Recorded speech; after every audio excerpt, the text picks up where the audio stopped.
I'm sitting here with Steve from the Lego Star Wars Boost design team. Good to see you. Nice to see you. Where's Carl? Carl is unfortunately very sick today. There's no excuse. But anyway, it's good to see you, Steve. Now we can have a real conversation here about Star Wars.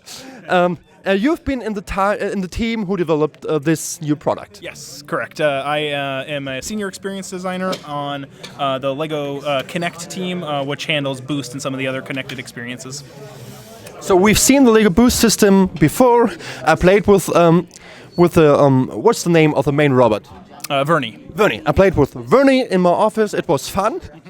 When I first saw these images, I tell you, straight ahead, I was really impressed by R2-D2.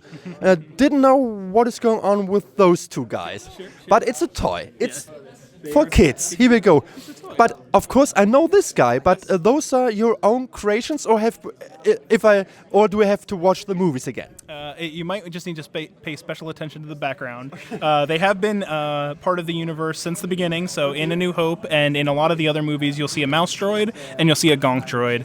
You first witness a gonk droid in the Sandcrawler on Tatooine in Episode 4, and Chewbacca yells at a mouse droid on the Death Star in Episode 4 as well. But they appear in a lot of the movies. I'm a Trekkie. I've seen every Star Wars film maybe twice, but again, I have to watch them again. Absolutely. But of course, let's start with this giant droid we all know, R2-D2.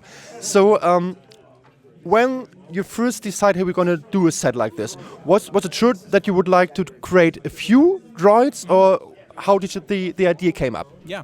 The idea started with R2. We knew we wanted to do a Boost R2-D2 experience, and through the development process, we looked at a lot of the learnings that we got from the original Boost, and we knew we wanted to explore other droids, and that what's ultimately led us to the mouse and to the gonk droid, and it was kind of just through the development process that we landed on them. We explored a few other characters, but fairly early on, we actually locked that we wanted to keep it with the mouse and the gonk.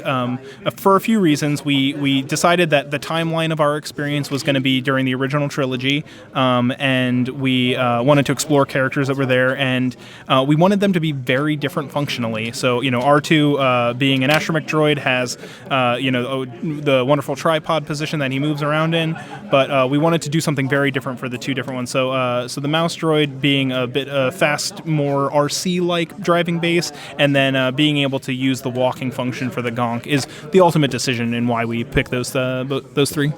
R2-D2 is on wheels, and of course you have to add those, otherwise he wouldn't roll around the floor. Yes, correct. And the wheels are connected to the Boost hub itself, and the whole experience took a big turn when we actually got a lot of learnings from Boost that when kids were building Vernie or Frankie, they weren't taking them apart, and we wanted to explore a way that kids could quickly move the hardware from one droid to another without taking the main model apart, so that they could swap it and move it into another droid and then play with that droid. So one of the main goals was being able for the kids to play all the content that we were making. Of course, and when you buy one set, you've got all three droids, but you have one hub, so you can change it easily. Exactly.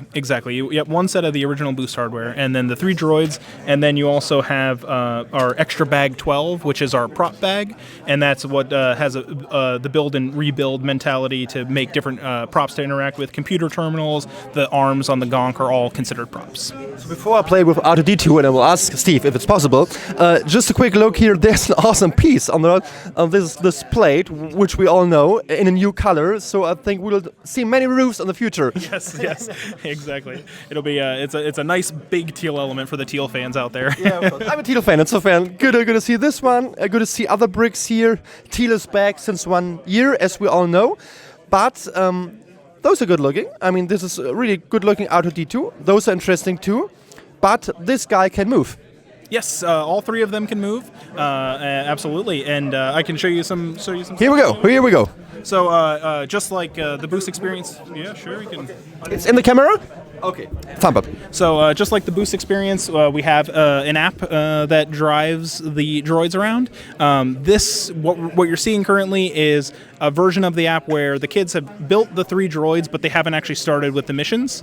And when you tap on any of the different droids, you have 2 different options. You can actually create your own free coding project once you've unlocked it, or you can actually go into a remote control experience. And the remote control experience is customizable, just like the powered up experience, where kids can go in and change the coding blocks behind the scenes to do different buttons. And I will connect him in a second here, but kids can go into the coding canvas and then attach whatever blocks to the different buttons.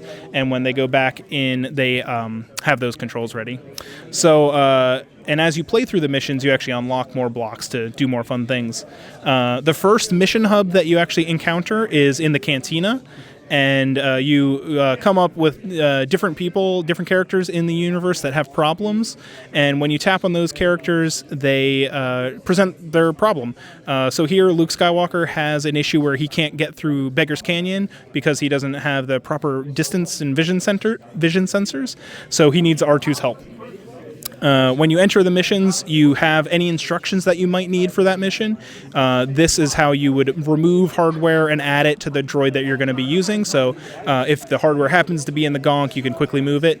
And if there's building instructions for a prop, it appears at this point as well. This mission doesn't actually need a prop, so then you're all set.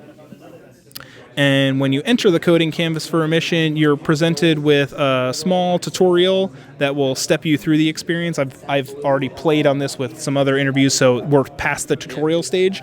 But I can connect here.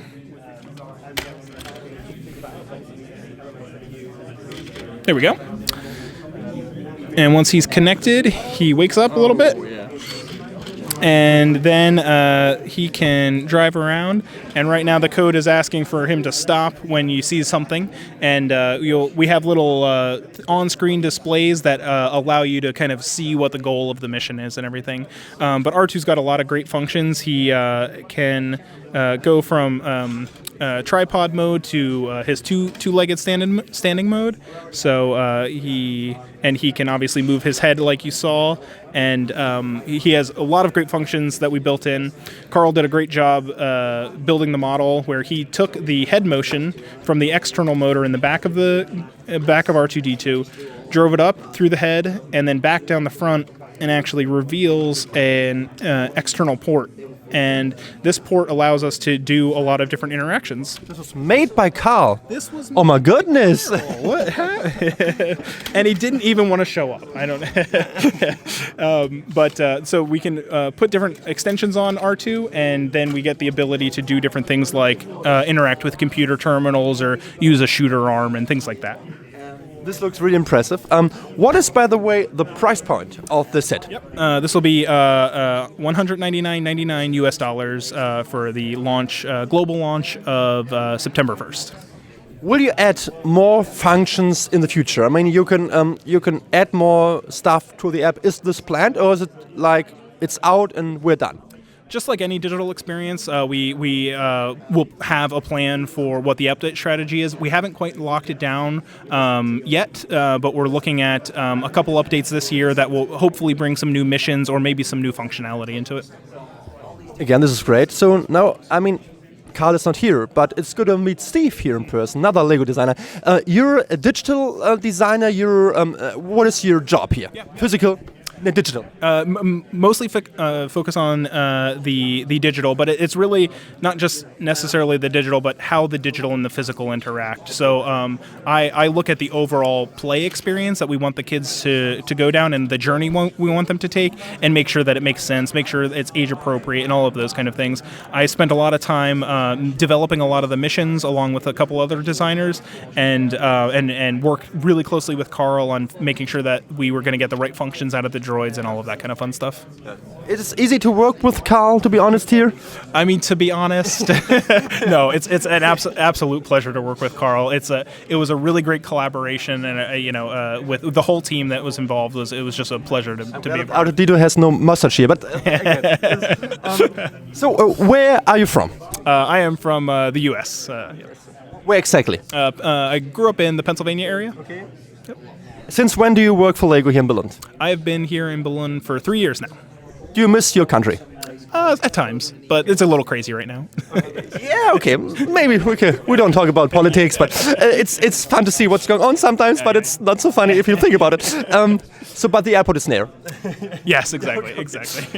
And you started here for Lego Boost?